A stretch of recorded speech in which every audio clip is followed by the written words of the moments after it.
Ano to video? Okay lang. Okay lang sa inyo. Dito, para maganda yung ano. Ayan. Anong pangalan mo? Yung original na pangalan mo? Kenneth Montes, sir. Ayun. Tsaka si Commander. Bench po. Ayan. Shoutout sa inyong dalawa. Ito yung ano. Let it bang, bang. Magandang araw mga lods. Ayan. Merong kumuha sa atin lang, 2 cup. Pamimiliin ko na lang kasi medyo bata pa yung isa dyan. Kabababa lang kasi wala na akong available pa lang na matured mga lods. Kaya puro mangyayang. Kaya talagang magpaparami muna tayo. Antayin ko lang siya ngayon. Pupunta sila rito mga lods. Tagamayon lang yata si Idol. Kaya sabi niya 10 minutes. Sabi niya, kuya, nandyan na ako, sabi niya. Kaya antabay lang ako mga lods para maibigay ko na itong binili niya. Totally, pag pumunta rito isa o 2 yung bilhin, okay lang naman yung mga lods. Ayan mga lods, andito na sila. Kasama niya yung niya. Kasama niya yung si misis niya. Ayan. Ayan, may dala rin carrier si Lods. Ayan, ito yung nila. Ngayon, tinanong ko kung gustong i-vlog, pwede naman daw mga Lods. Ano to video? Okay lang. Okay lang sa inyo. Dito, para maganda yung ano. Ayan. Anong pangalan mo? Yung original na pangalan mo? Kenneth Montes, sir. Ayun. Tsaka si Commander. Bench po. Ayan. Shoutout sa inyong dalawa. Ito yung natin. Mga bisita natin. Yan. Kumuha ng parehas ka. Kaya lang, wala nang medyo bata pa tong isa. Pero na rin. Malapit na rin yan. Tama-tama lang yung kamats na sa'yo. Yes, sir. Okay. Salamat sa inyo. Sir, yung channel ko, subscribe nyo kay NGTV. Sige. So yun mga lods, ang ating mga bisita. Ayan. Shoutout sa yung asawa. Totally mga idol, yung channel niya, Kenji TV. Ayan. Gusto nyong bisitahin pero si Lods umpisa pa lang siya. Totally pati sa pag-iipon mag-uumpisa pa rin. Kaya ang ko sa kanya totally na chat ko nga dahil pinanood ko yung mga niya, siya yung mga tugtog, mga music. Yung may mga channel, iwasan nyo yan mga lots. Yan? Yan minsan yung kumbaga, palagay natin, natumbok mo yung mga content. Okay, yayariin ka naman sa mga kanta. Kaya, ako sa inyo, iwasan nyo yun. Iwasan nyo yung, kuha-kuha ng mga kanta kung saan. Kahit mismo sa YT ako dati, kumukuha ako mga lods. Pero maya't maya, dinidetect niya na copyright. Kaya yan. Ako sa inyo, iwasan nyo. Maganda yung yung kumarap tayo sa lamin kung medyo nahihiya tayo, di ba, Mag-aral ka, gano'n. Kaya ako, hindi ko pa kaya yung gano'n mga lods, kaya puro dub lang. Pero okay naman kasi tutorial naman, hindi naman kailangan ipakita pa yung mukha. Tsaka na natin ipakita yung mukha natin pag yung nag-adventure na tayo sa probinsya, kung saan tayo pumupunta para kumuha ng pagkain ng mga ibon natin o kaya bisitahin natin yung mga mag-iibon, gano'n, yung mga pet shop o yung mga breeder. Pero sa ngayon, hindi pa masyado naman yan mga lods sa akin. Kaya okay naman, kailangan lang galingan yung performance. So yun lang yung pwede kong ipayo sa mga nag-uumpisa na kagaya ko. Kasi karanasan ko yan mga idol na may copyright na sayang. Minsan mga ma-take down pag sunod-sunod. Kaya paalala lang mga lods, hanggat maaga pa. Yung istilong ganun baguhin natin. Ngayon kung kailangan burahin mo yung video kung di naman masyadong may views pa, okay lang yan. Tsaka focus kayo sa isang content. Yun ang gusto ni YT, yung Ibali mag-adventure ka pero wag kang aalis dun sa talagang content mo. Gusto mo lumayas dun sa content mo dati, unti-unti. para madala mo yung mga viewer mo. Ganun lang yung mga lods na napalaot na tayo. Totally yung ano natin ngayon, yung itatopic natin, ano lang, patungkol sa ano, sa yung nagtatapon lang naman. Isa lang naman yung nagtanong eh. Hindi ko alam kung sino yung ano, kalimutan ko na kasi hindi ako nakabukas sa computer mga lods.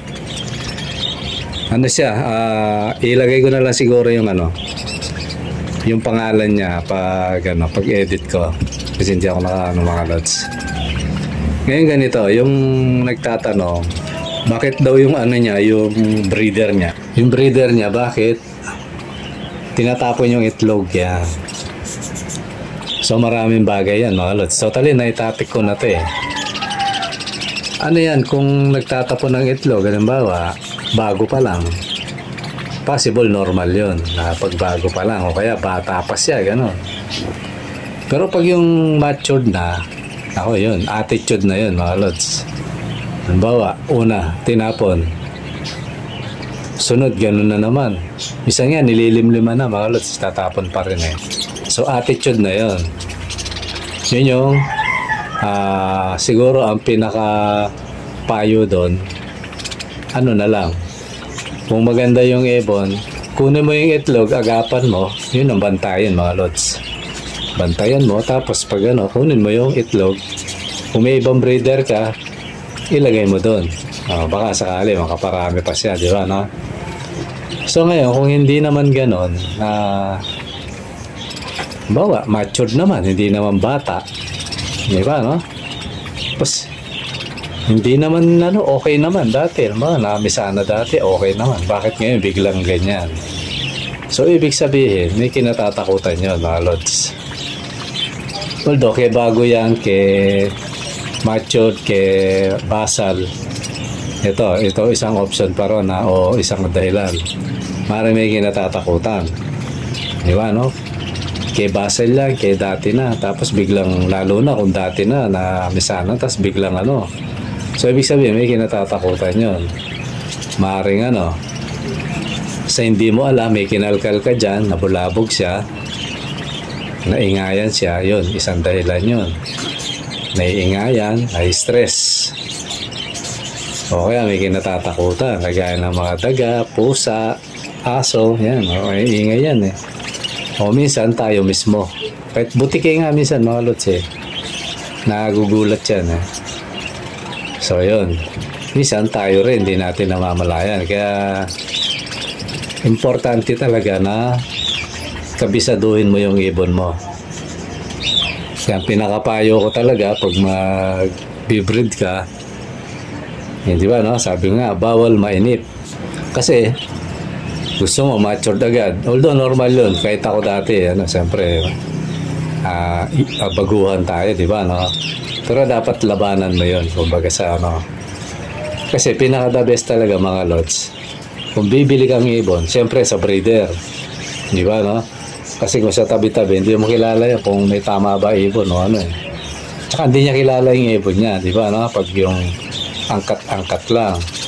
Pero pag breeder, puntahan mo, alam niya yung parents, alam niya yung bubuga, di ba, no?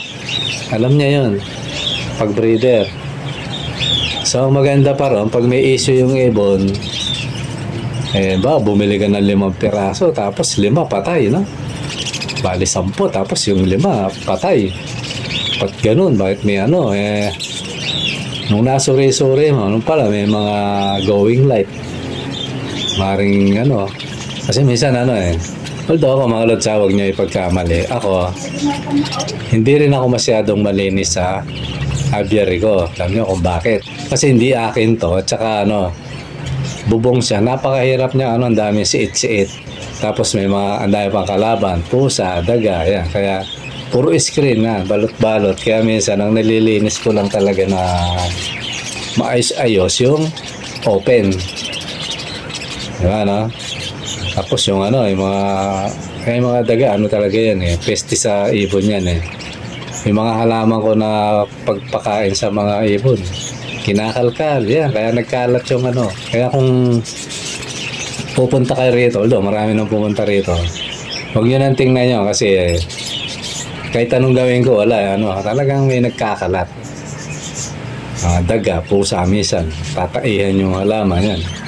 Kaya minsan, puro siit-siit dito, parang hindi siya masyadong kaaya-aya sa pag-actual mong titingnan yung halaman. Pero totally, ang target natin dito, hindi naman halaman yung ibon. Yan.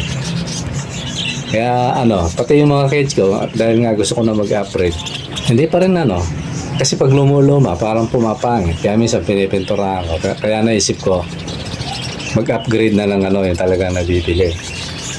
Pero naman mga lods, yung ibon natin, alam natin ang formula. Napunta ka rin, nakita mo yung ibon. Ang daming pagkain. Kasi sinasapin ako yan minsan. Diskarte yun mga lods. Unang-una, kung ba't may sapin, para iwas sungkit sa mga daga. Kasi kahit bubwit yan, pag lumawit yung paan yan, kakainin ng daga yan. So pag nakagat yan, patay yan, lods. So ngayon, ang epekto ng sapin, siyempre may pupo yan. Tapos yung pagkain. So hindi siya masyadong totally lingguhan ako maglinis ng ganon. Tapos yung sa may sapin na nahuhugot ko, every 3 days. Minsan umaabot pa ng 4 days, walis-walis lang. Kasi yung tayo niyan, dumidikit sa mga lods sa sapin. Pero sa madaling salita, yung mga ibon natin, hindi naman although magpapatunay dyan yung mga nakabili na tsaka yung mga napagbigyan ko na walang masyadong hindi ko masabi kasi siyempre hindi naman tayo perfect, pero awa naman ng Diyos, wala namang issue na walang ganun kasi nag-i-spray ako ng mga lods, so, mga parasite, lagi akong niyan, lagi akong hindi ako nawawalan ng wash out. So yeah, wash out, baka naman yan. Laging yan sa loob ng isang buwan, at least 2 o 3. Pero pag hindi naman kasi mapapansin mo na may mga parang, kung tawagin sa Kapampangan yun, parang apsang yung pag naglinis ka, talaga, parang may gumagapang sa kamay yan, nagbubuga na ako yan.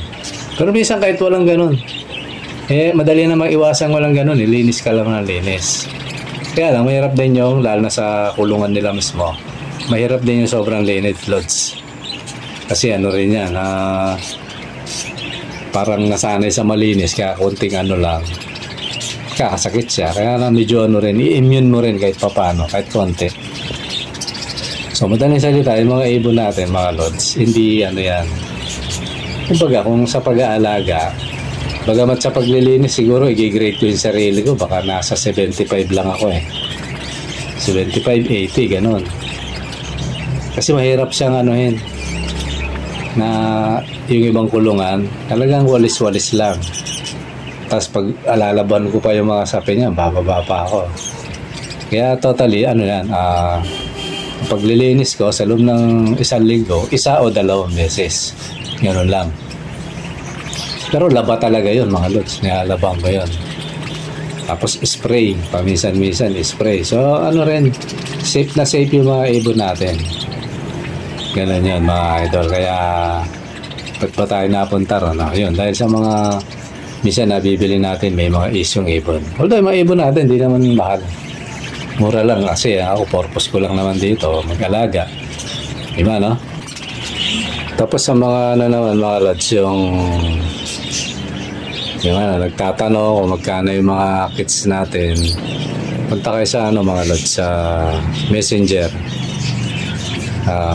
Ang ko nasan sa description. Huwag na sa Facebook yung na lang mga lods, yung nandiyan yung Facebook ko, pero sa Messenger lang. Lang yun, yung Junior Pabalan yan. Bawal kasi dyan mga lods, maraming fisherman dyan. Alam mo yung hindi nagko-comment, pero pag may nagtanong yun, pupuntahan ka nun sa mo i-chat-chat ka, ganyan. Kaya minsan yung mga nagtanong sa akin, wala nang bumabalik mga lods. Ngayon, kung sa akin kayo kukuha, punta kayo sa Messenger mga lods. Although pinapauna ko na mga lods mga bata pa yung mga alaga natin. At saka hindi ako magdi-deliver. pansamantala. Yung mga pagbebentahan ko, yung pupunta lang dito mga lods. Ayan, para malinaw mga lods. Ngayon, kung gusto mo, hindi, 3 naman yung i-deliver ko, padi-deliver ko lods, 3 pares naman. Yun, gaya na sabi ko mga lods, stop muna ako. Ngayon, kung gusto mo ganito, sagutin mo yung ano, kasi pag stop talaga yung mga lods. Sensya na kayo kasi dito muna yung ano, yung mga pupunta. Ngayon, kagaya di ba yan, si Kenji TV, tama yun, ang bilis niya. Kausap ko pa lang, maya andyan na. Ganun lang mga lods. Siguro ba yan na February, March yan. Kung gusto nyo bumili na i-deliver ko, ba yan na. Itong February, March. Pero sa ngayon, dito lang muna ako sa ano. Kasi mga lods, sayang yung minsan, siyempre tatawad. Diba, no? Tapos bibiyahe mo pa, yan, layo. Ano yan? Talo tayo. Minsan di natin nakukuha yung pampatuka ng natin. Una-una, siya? Minsan may bibili, 2. Di ba, no? Napipilitan ako i-deliver eh. Pero hanggat maaari, hindi ganun sana kasi imagine niyo 2 pares mga lods. Babayad ako ng 200. Kano na lang yung kits natin. Kaya minsan gusto ko dito na lang siya. Sa ngayon muna. Dito muna ako pag may pumunta, kahit 1 piraso, pagbibilhan ko yun, kasi dito lang naman eh. Kaya mahirap pagilapin kasi minsan yung rider mga lods. Nakikisuyo lang ako ron kasi hindi ako dumaan sa application. Kasi pag application, walang kikitain yung yung rider. At least yun, kanya na yun, buo na yun. Yung bibigay ko, tsaka yung tip niya, kanya na yun. Buo na yun. So yun, ganyan yung mga lods. Kaya punta kayo sa messenger, yung bibili, tapos usap tayo doon. Kaya kung talagang halimbawa, wala kang panahon na mag-usap na lang tayo kung paano yung laban natin, di ba, no? Kaya iniiwasan ko yan mga lods. Kasi isang panahon may kukuha. Ang dami niyang kukunin. Hindi na siya kasi meron lang nakabingwit sa kanya mga lods. Kaya, di ba sayang, no? Kaya iniiwasan ko yan. Yung mga fisherman na pumapasok sa channel ko, gawa kayo sarili niyong diskarte. Ako lang to, patoka. So, kompetensya inyo pa ako, masama yan. Ganun lang yan mga lods, ba't ba tayo napunta ron? Dahil doon sa bibili, So, yun lang mga lods. Tapos yung si Tweety. Ayan, makikita niyo yung niya. Makikita niyo yung video niya na namumulaklak talaga yung mga lods, yung mga anak na inakay. Kaya grabe itong ibon na to, napakasipag. Akala ko pinalitan ko ng budget kit yung hindi na siya magiging ganun ganun pa rin. Ngayon, nakagandahan na ito mga lods, lalaki yung mga anak kasi mix na, cross na sa budget kit at saka parakit, nasa medium size, tapos mababago yung itsura. Kasi sa totoo mga lods, mulat-mula yung si Tweety, hindi ko pinari sa iba yan, kay Quing lang. Kaya itong huli parang hindi maganda yung hindi ko alam kung anong pinag-awayan nila mga lods ayaw naman magsalita. Kaya sabi ko muna kayo, break muna. Nangingitlog pa naman yung time na yon. Tsaka parang di ko lang kung naistorbo sila ng daga o yung bubwit.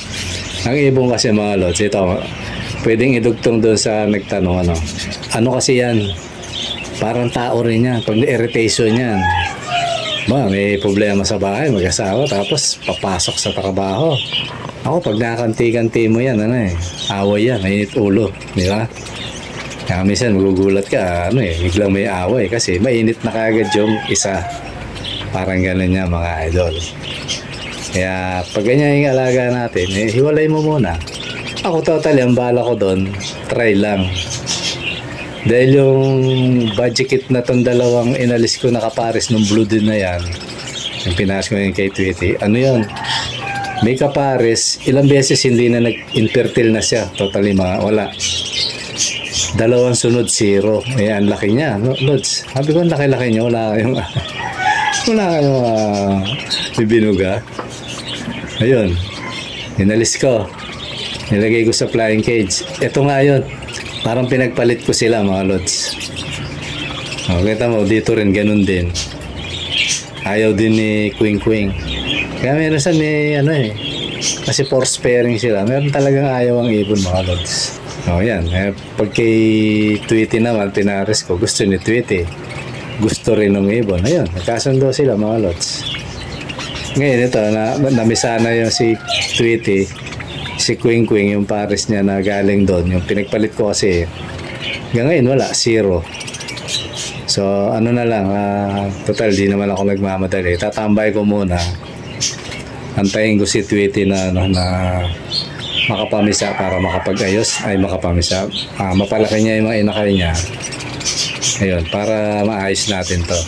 Tapos yung mga inano ko na yun, okay lang yan. Bababayaan ko lang na umitlog sila kung ayaw nila o gusto nila. Nasa kanila yon. Kasi baka mamblema ako pag malaki na yung inakay ni Tweety, sila naman ang yung naglilimlim.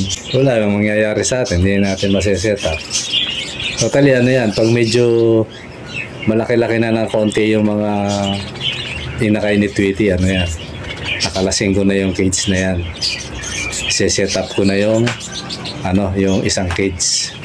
Nakatenga yung binili ko, 2 yun Yung isa, in-sponsor ng ng Lazada, ay ni Commander. Ganun yung mga idol. Tapos yung isa, galing sa pagbenta ng ibon natin, mga Lods. So, ganun lang, di ba, sa pag-ibon. Masaya na tayo pag nakabenta tayo tapos bibili tayong cage. May pinambili tayong cage galing sa kanila. Okay na yun, di ba, matuwa na tayo. Kasi yung iba hindi makontento Kasi tandaan yung mga Lods, baka sabi mo naglilibang ka lang, pero sa totoo gusto mong kumita, mabuburyong ka, sigurado yan. Di ba, Kaya ako, ang sa akin, pwede akong kumita, pwedeng hindi. Libangan. Although libangan ang number 1. Pag kumita, pangalawa na lang yan, sa ibon to, mga Lods, So, masaya na ako ron. At least, hindi ako bibili ng patoka. Pera nila sarili, di ba? Mga inakay nila na napagbentahan. Ganun lang. Tsaka rin, nasanay na rin ako dati, parang ang bigat sa loob ko na magbebenta ako kasi ayaw mo pa ayaw mo pang ibenta. Pero unti-unti nasanay na ako. Ngayon ginagawa ko, namimili na lang ako na hindi ko ibebenta. So, ganun. Paikot-ikot lang. Tapos, pag medyo sawa na ako doon sa may nakakorso na rin, ibigay ko na naman kasi meron naman akong gustong bago na inakay. Ganun lang, mga Lods, kasi naging hobby lang natin. Wala akong layon na baway, dito ako kikitang malaki. Hindi, mapapastraight ka kasi hindi naman mamahaling ibon yan buti nga ako, mga Lods, salamat sa Diyos kasi isipin mo, alos maubos yung mga alaga ko, kung hindi ako makontrol, mawawala na ako ng pamblog, mga Lods. Di ba? Masaya na ako doon, mga Lods. Pagamat na pag kumita ako sa kanila, ayun, gaya niya, bumili akong cage. Kung nakaraan, kumita rin, bumili akong kakatil, mga Lods. Tapos pag maganda yung kitaan, bibili akong pagkain nila. Kanila lang yan, mga Lods. Siguro sa akin, tsaka pag sa YT, pag sa YT naman, di mas masaya yung mga alaga ko, mga Lods. Doon ko na sila, ipagbabalat ng mansanas, mga Lods. Di ba, pagbabalat ko na ng mansanas. Tapos pag nakakita ka, kung ano yung murang prutas na pwede sa kanila, bili ka, di ba, pakain mo sa kanila, ganun, mga Lods. Pero sa ngayon, tiis muna sila sa damo. Di ba, mga damo-damo kinukuha ko, yung mga seeds na, mga dahon-dahon dito. Tiis muna. Tapos minsan, pag naggulay kami, magsisinigang si Commander. Ayun, yung mga talbos. Kaya bibigay ko. Ganun muna. Tsaka, pag medyo kumikita na tayo dito sa pagbablog natin yan, naku, gaganda yung mga kutis na mga ibon natin mga lods. Ganun lang sana yung pag-iibon, i-enjoy mo. Minsan kasi napapanood ka, kitang-kita sa pagmumukha, asar na kasi hindi na kumikita. Kasi priority niya kumita. Kaya quit na ako. Hindi naman nagko-quit hanggang ngayon, nakikita ko pa. Kaya kayo mga lods, huwag natin gagayahin yun. Lalo na kung may trabaho naman kayo, di ba? Gawin mo lang hobby. Dumadami. Di nararamdaman mo bigat nung nung patoka nila, di ba, no? Di gawin mo, may tropa ka, may ibon. Gusto niya. Tropa mo, medyo alam niya may gastos yan. Sabihin niya, pagbilan mo ako. Di, pagbilan mo kahit mababa lang. Total, tropa mo naman, di ba, no? Ganun lang. O kaya, kagaya na rin akong vlogger. Merong may birthday.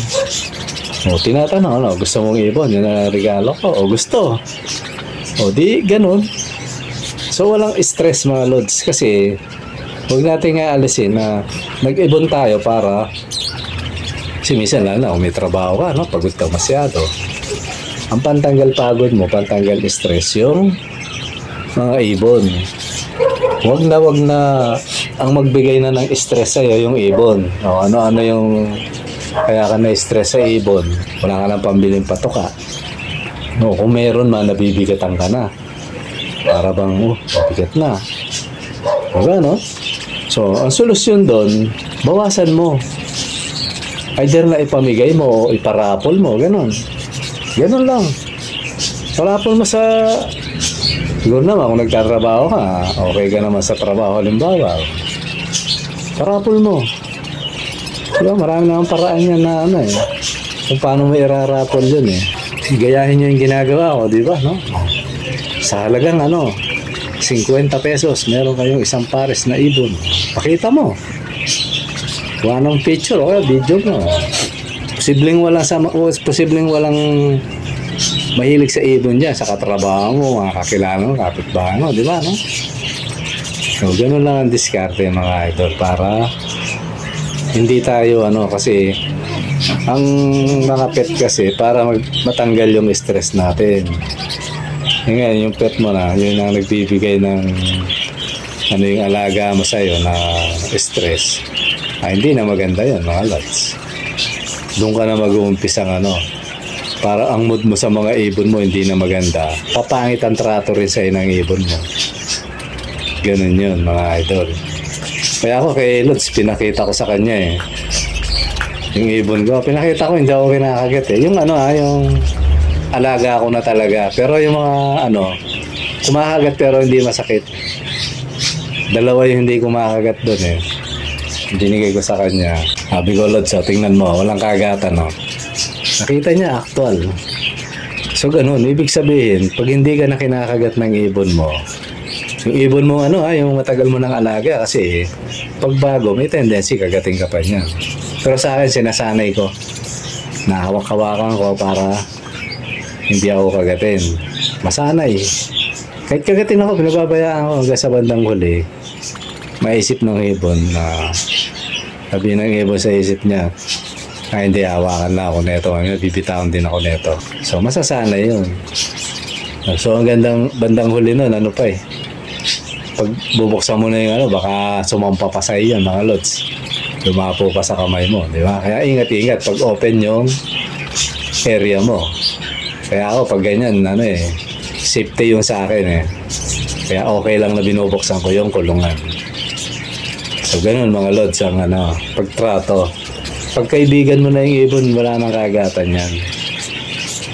Lalo na ikaw yung kumbaga talagang sa'yo na napisayan. Napalaki mo, lagi mong masasanay yan lalo pag napakain mo sa palad dyan. So, ganun lang ang mga lods. Dapat maging tayo, pantanggal stress, hindi yung tayo na na-stress sa ibon, mga idol. Diba? Pares tayo may stress niyan. Stress ka, stress din yung ibon mo. So hindi na maganda yung breeding mo nun. Magkakaroon ng ugali yung ibon mo nun. Yung behavior na magbabago yun. So ganun mga idol. Yun, tayong ano lang yun mga lods ha. Nasa inyo kung susunod kayo o hindi. Karapatan natin bawat isa yan. Sa akin lang ano lang naman yun. Para ma-enjoy natin yung pag-iibon mga lods. Okay mga lods, siguro hanggang dito muna. At medyo napahaba na naman yata ako mga idol. At maraming salamat. Lalo na kay Kenji TV. Shoutout sa inyong dalawang mag-asawa mga idol. Okay mga lods, maraming salamat sa panonood. Bye-bye.